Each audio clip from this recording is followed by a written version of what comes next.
I'm Mattea Roach, and this is Bookends.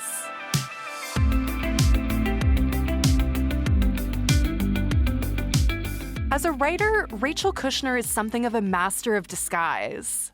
She inhabits the lives of far-flung characters who find themselves swept up in social and political movements. For the women at the center of Rachel's stories, identity is often fluid, a kind of performance act. And Rachel's new novel, Creation Lake, takes this to the next level. Narrator Sadie Smith is an undercover agent. She's infiltrating an eco-commune in the central region of southwestern France. Now, this is not the France of luxury yachts and cafes with macarons. It's a rural place where tensions between traditional ways of life and corporate and state interests are playing out. Sadie's job is to sabotage this group of young activists. But as the writings of a radical thinker named Bruno start to infiltrate her mind, the story that Sadie's telling herself about why she's there begins to unravel.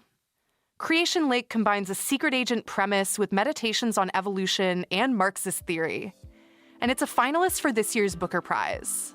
Rachel Kushner joined me from her home in Los Angeles to talk about it.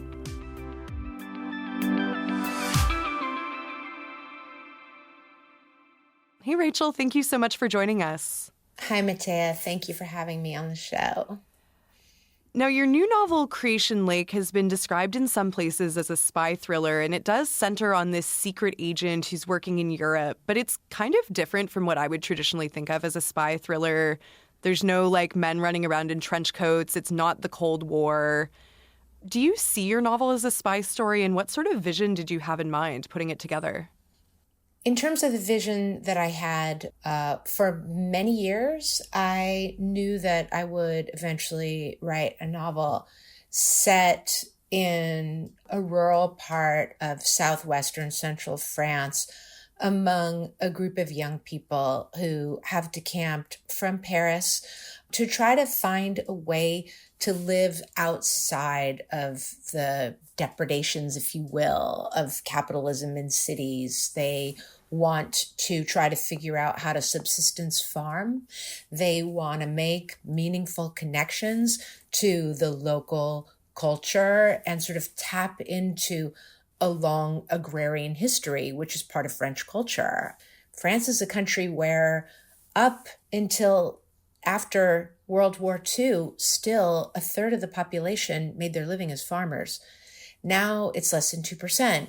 And there's this kind of not overly romantic, but slightly romantic notion that in what people call La France profonde, there's a sort of strength, a kind of resistance that has evolved from the peasantry class and from many hundreds of years of farming and also resisting external governance. I have familiarity with this milieu.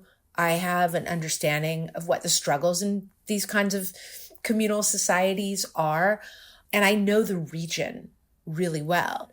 The thing that took me a long time to figure out about this novel was who would tell the story. Because I had always assumed it would be an American woman who told the story, somebody who arrives to this commune and can see it from outside. So Sadie is somebody who works in the private sector. She speaks multiple languages. She has been hired by what she calls her contacts. She doesn't really know who these people are, but assumes that it is investors in industrial farming in concert with somebody in the French government. And having somebody who is a privately contracted spy who is surveilling and infiltrating a group of French activists, it seems naturally to lend itself to an acknowledgement or a borrowing of certain aspects of the noir genre. I myself, before I wrote the book, had been reading novels by a French writer called Jean-Patrick Manchette. He's really my favorite crime writer. So I feel that I was borrowing perhaps some of the narrative propulsion of the detective novel, more so than the spy novel. To me, the spy novel in the hands of somebody like John le Carré is a world that the spy only apprehends in glints and via intuition. That world remains dark and mysterious to the spy, whose job it is to decode and to find a through line of meaning. And at the end of the book, suddenly the pieces fit together and they've solved a sort of equation. When in fact, this isn't that at all. Sadie thinks that she has the terrain of the novel and the milieu of these young people completely rigged, because she is going to put them on a collision course with the French state. So she is a string puller, which seems more like master manipulation than spying, because she doesn't need to find out whether or not they're planning sabotage.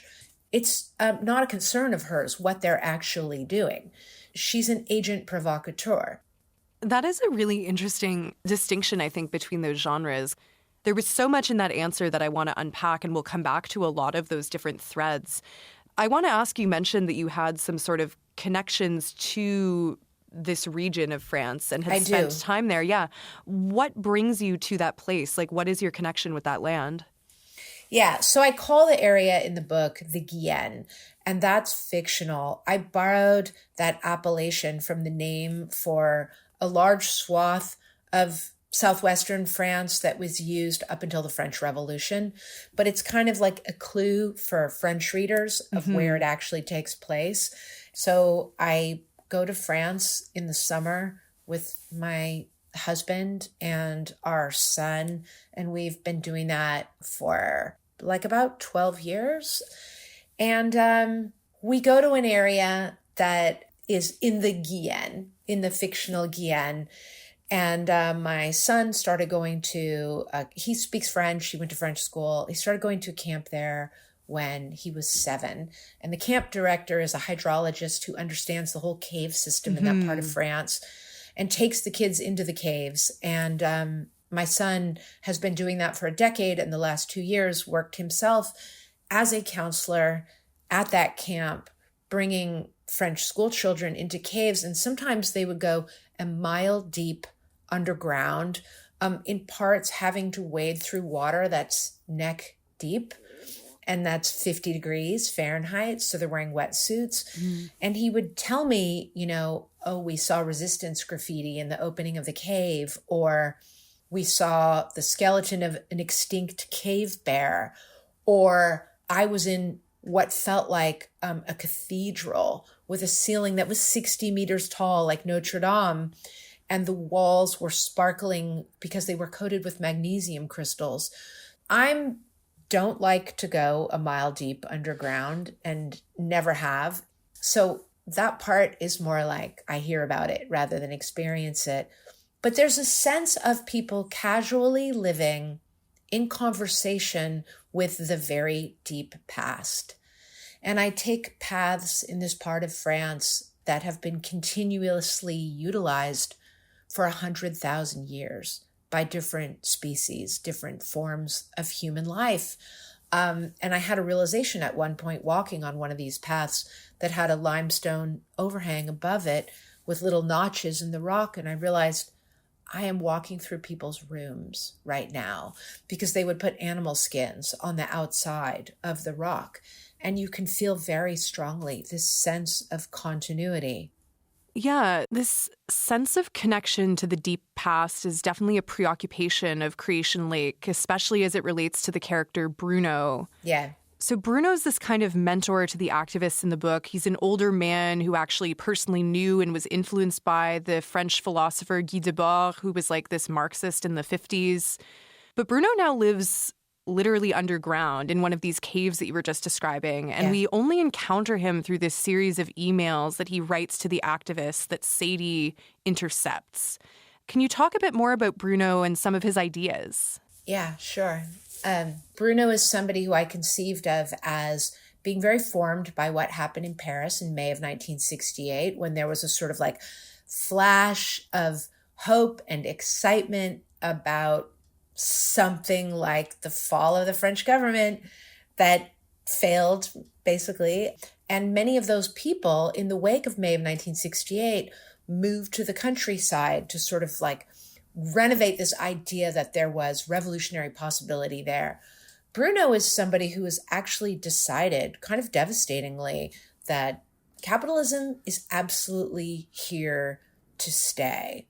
I think is a feeling that a lot of us have. Mm. And I'm much more interested in like philosophical questions of how we're meant to live, you know, and where we took our wrong turn.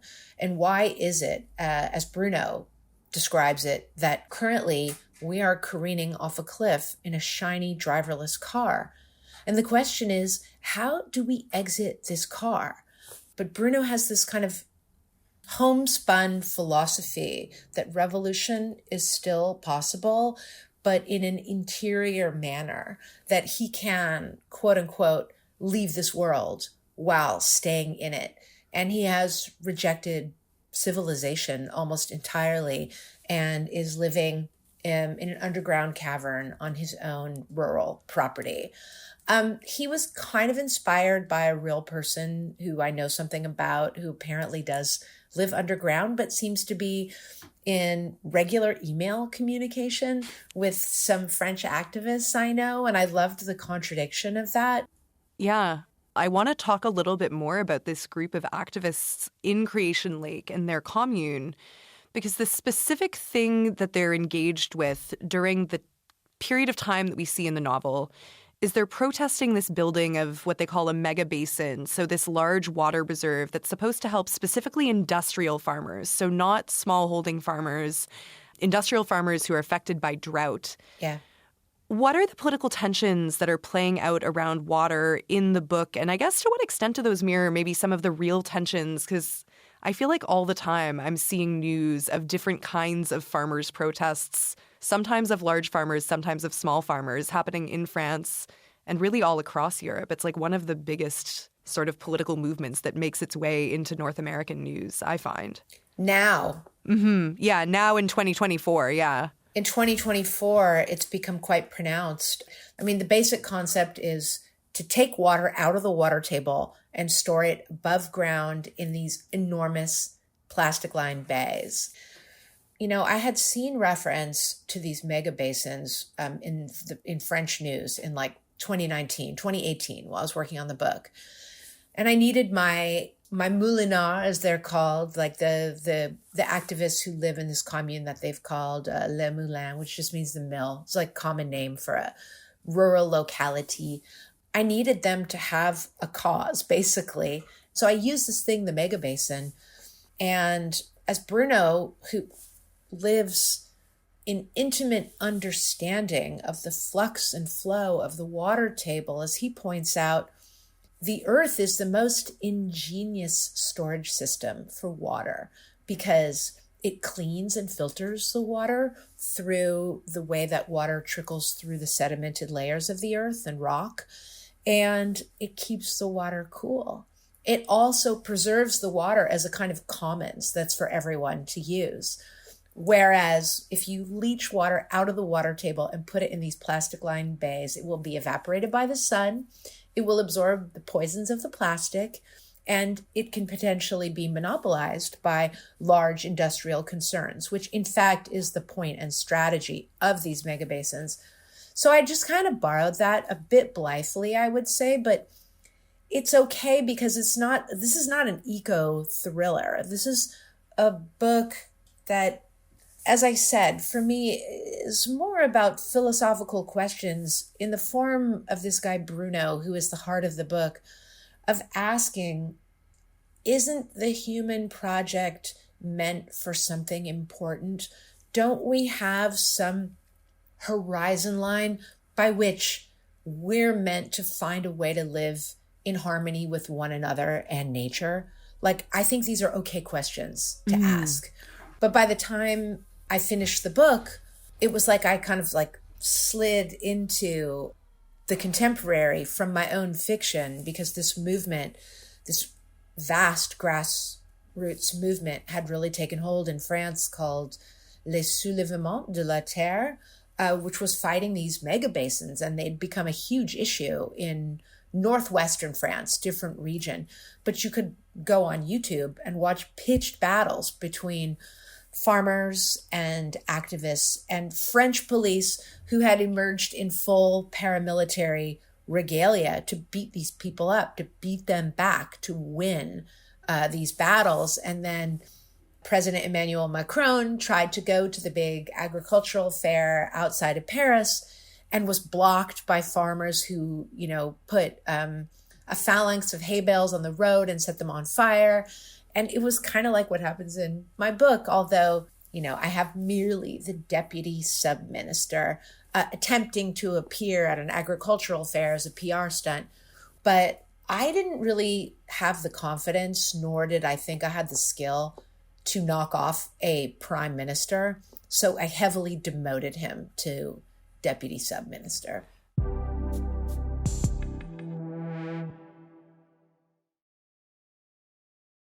I want to dig deep into the character of Sadie now. As we've said before, our narrator is Sadie Smith. It's not her real name because she's working as this undercover operative, formerly with the U.S. government, now in the private sector, and she's infiltrating this group of eco-activists basically to set them up and entrap them into doing an action that they wouldn't have otherwise undertaken. Can you tell us a little bit more about Sadie? Because I know you've called her before a kind of devil, which I thought was such an interesting way to describe a main character of your novel. There is a literary precedent to a narrator who is an anti-hero, It's been interesting to see that people sometimes might struggle with the idea that this narrator isn't, a good person. And moreover, more bizarrely, that she isn't me. I mean, she's a cop and a narc who is bluntly resistant to a kind of sympathy that I myself possess. She is designed sort of 180 degrees from me, where I would have a lot of sympathy for the project of trying to find a way to live without the incursions of the state, where people are trying to sort of collectivize things and find a way to live in harmony with nature. She sees no purpose in that at all. But it's not that she's a reactionary or a conservative. She doesn't have a morality because she's decided that she's not really an individual. And in fact, the need to reconfirm one's ego identity, one's ego formation, one's social identity in a group, to Sadie, that's a form of weakness. Whereas that's primarily what the rest of us have as our sense of self. Sadie leaves messes everywhere she goes. She's staying in the country home of her fake boyfriend, fake in the sense that she's manipulated a relationship with this guy in order to get close to his childhood friend, who's the de facto leader of the commune. And she's staying in his family's, ancestral country home, dumping her empty beer cans and wine bottles. She drinks quite heavily, which the reader is meant to notice. Dumping her empty beer cans and wine bottles in a living room. And when it's full, she shuts the pocket doors and starts emptying her trash in, the other room across the hall. And her idea is that there's no need to ever clean up a mess because she's not going to return to the same site twice, since she's always moving just from one job to another, occupying a temporary guise, destroying some people's lives, and there are people that she will never see again. I see her as being possibly quite brittle on account of the fact that nothing matters to her. In contrast, my daily life is calibrated over and over again by my sense that my choices and my actions really matter. And when it comes to judgment, I judge myself. I start with myself, and I kind of end with myself too. Mostly, I want to make it through life, hopefully without causing intentional harm to other people, and trying to figure out how to contribute something positive to the world. And if I felt that I could just create wreckage and that nothing mattered, I think it would cause a total existential crisis. And I think that Sadie is in such a crisis without knowing it. And that's part of why she is both very insistent that she's a perfectionist and doesn't make mistakes, and that she can sense other people's weakness that they themselves cannot sense. And second, there was a sense that there's something underneath that is a lack that results in her distinct vulnerability to the sermonizing of Bruno Lacombe. Bruno has no idea that Sadie even exists, but for her, it's kind of like he's her only friend, because she's paying such close attention to his emails, and she finds herself over the course of the book kind of agreeing with Bruno, but maybe more than that, she's vulnerable to him, and she's moving through the landscape and seeing it through Bruno's eyes, almost as if the world is suddenly taking on color for her. Yeah, Sadie is definitely so affected by Bruno and his ideas, and it shapes her development over the course of the novel. But what's interesting is when it comes to the members of the commune, Sadie's not really swayed by what they're doing. She kind of has this eye-rolling reaction to the fact that a lot of the activists come from a wealthier sphere in Paris and they're now coming down to live on the land. And she also points out that it's the women in the commune who are doing a lot of the cooking and looking after the children, while the group's leader, this guy Pascal, and his buddies, who are all men, spend their time reading and engaging in the intellectual work of the commune. I'm wondering if you can share some of your own thoughts about these kinds of contradictions that sometimes emerge in social movements. Yeah, sure. I'm so glad you asked that. I mean, it's kind of funny because some people who've read the book who have no real contact with the ultra left or leftist politics, who've never really done any organizing, will say oh, it's such a cynical book. But it's it just tells me how far they are from that milieu, because they don't really know, what it's like. And I'm interested in rendering things in an accurate way that show the struggles, So the cynicism is not produced by me on my part. It's simply that I have a cynical narrator. Mm-hmm. She has no ability to sympathize with the social project of what these people are up to. And so she's always sort of trying to poke holes in their project and point out its contradictions.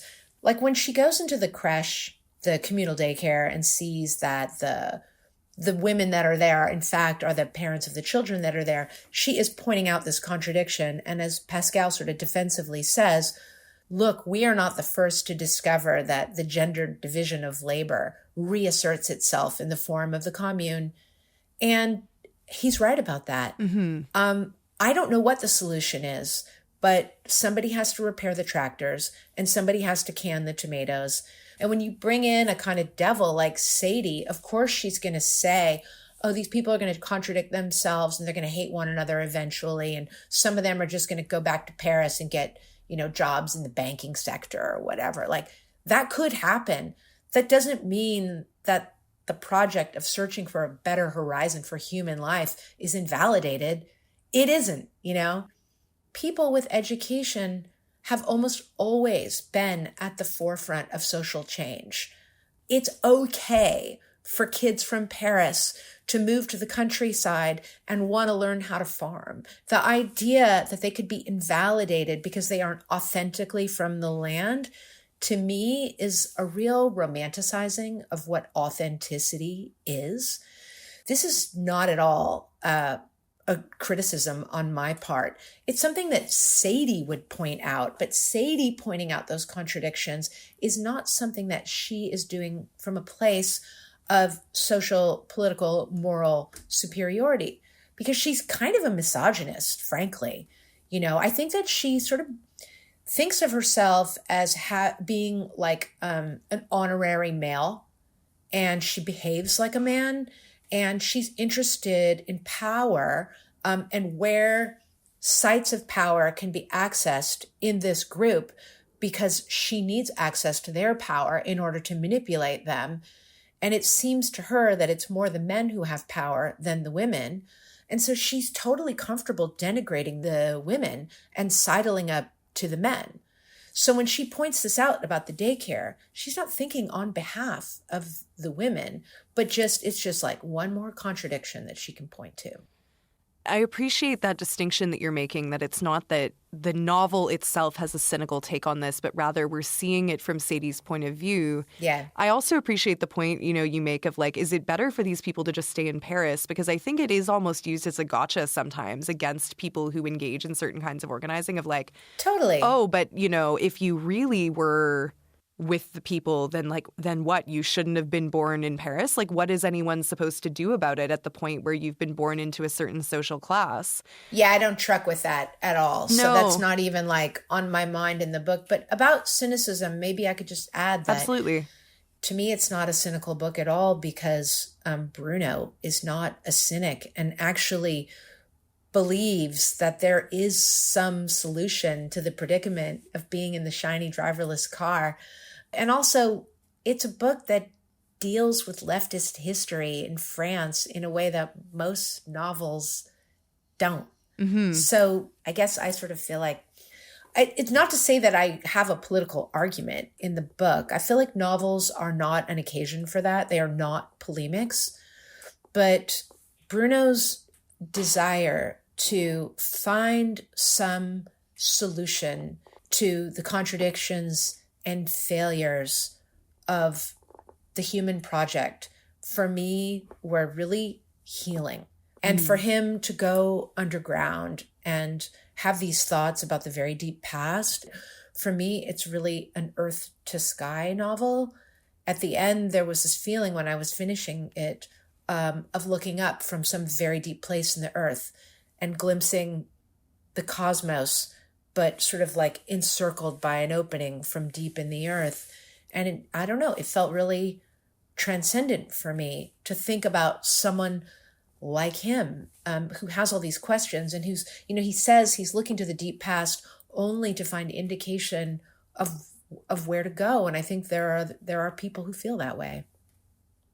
I'm interested to know more about like just sort of the arc of your career, I suppose, and like the fact that you've been drawn to, not just in this novel, but in your other work as well, moments of social and political resistance and change. You have had kind of an interesting life in terms of like things that happened while you were growing up and your parents and their whole political orientation that I imagine maybe influenced your feelings on a lot of the topics we've been talking about. I know you studied at Berkeley, which has been an epicenter of so many social movements. I'm curious, like, how have some of those earlier life experiences shaped your outlook on what we've been talking about so far? On the most banal level, write what you know. But I think that having being raised in a family that was pretty unconventional and kind of like wonderfully anti-establishment, and having a mother who never gave me any indication that there were limits that should be put on women. I guess, I didn't know there was male authority. And when I encountered it later in my life, I had nothing but contempt for it. So it's not like I had to push back against anything. And I think a lot of artists are actually forged through the necessity to push back. They have to make a kind of edible cut from what they come from and rebuke it. And this is like a much more classical form. If you look at, for instance, Cormac McCarthy, who is a writer I'm interested in, especially his early work. Cormac McCarthy's father was a lawyer for the Tennessee Valley Authority who basically made legal the dehousing of all of these families for this huge flood control project. And a lot of his work is trying to sort of repair, the bad work of his father. I've never had to correct for the ills of my forebears because, strangely, I share the same moral terrain as my family, my parents. But, they lived in a way they prized a sort of, I guess, they were too young to be beatniks, too old to be hippies, kind of right in between. But closer to the hippie world, I was born in Eugene, Oregon. We lived in a school bus for a little while. We always had people rambling through. And I think I took in early that literature and art are sort of how to put this? There's like the hobo spirit is like the heart of making in a way. And I think I've always been interested in learning from other people, from recognizing occasions that to me are art, if they are more delicate and transient forms of art, capturing them and putting them into books. And the question of how to live is an essential question. Yeah, it kind of is the big question, right? And I think it's a question that I've been grappling with a lot, and with like a lot of my close friends. We're all kind of like mid-late 20s, and people are having to make some of these like big decisions that do test what your values are, of like where to live, what kind of relationships to be in. You know, do you want to get married and have children in this world that has so many problems or not? What sort of a job do you want to have? Like all of these kinds of things. And this question, how do we want to live, is kind of like what underpins all of that. I feel like the novel for me was maybe a more abstract version of that. Was not so much about like what kinds of jobs to have and what kind of family, social and romantic choices to make, and more how to live with a sense of deliberate care and with softness for oneself and for other people when our society is feeling, I think for a lot of people, and especially young people, as if there is just disposability raining down around us and upon us. And I feel like there's a sense of reappraisal where people want to find and hold up goodies from the past because they want to preserve something and try to reintegrate a sense of care that seems to be lacking in contemporary life.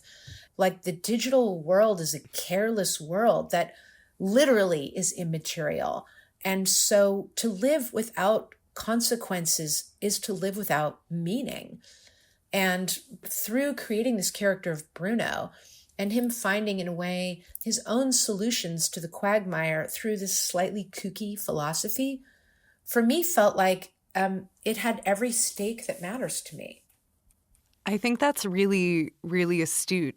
And it feels like a fantastic place to end on. Rachel, thank you so much for your generosity in this conversation. It's been a pleasure talking with you. Mattea, thank you so much for reading my novel and for having me on your show. It's been quite an honor.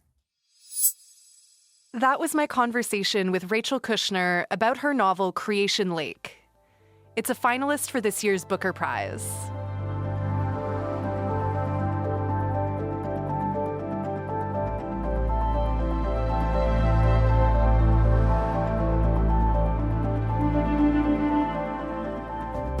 This episode was produced by Katie Swales. Our senior producer is Jacqueline Kirk, and our executive producer is Aaron Balser. There's a big team that makes Bookends happen, and I want to thank our audio techs and everyone at CBC Books for their amazing work. I'm Mattea Roach, and this is Bookends. You can tune in on Sundays and Wednesdays on CBC Radio or follow the show on the podcast app of your choice. And if you're based in the Toronto area, you could join us for the first ever Bookends live show on December 6th. I'll be interviewing Nita Prose on stage at the Glenn Gould Studio in Toronto. Nita is the author of the best-selling book, The Maid. And this show is part of this year's Make the Season Kind holiday campaign. You can get all the details at cbc.ca/kind. Thanks for listening, and I'll see you next time. Because when the book ends, the conversation begins.